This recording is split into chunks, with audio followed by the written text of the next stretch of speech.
Pan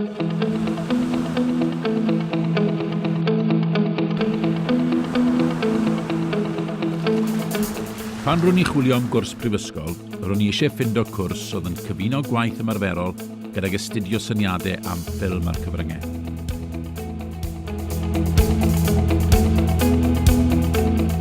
Dwi wedi cael cymaint o gyfleoedd yma, o wneud fy ffilmiau fy hun, i siaradwyr gwadd enwog, i fynd i wyl ffilm Tribeca yn Efrog Newydd, a oedd yn brofiad na i byth anghofio.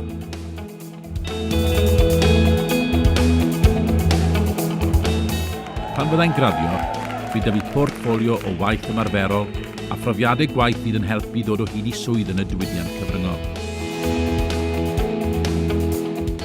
Mae'r adran fel teulu mawr, a mae'r bywyd cymdeithasol yn dipyn o hwyl hefyd.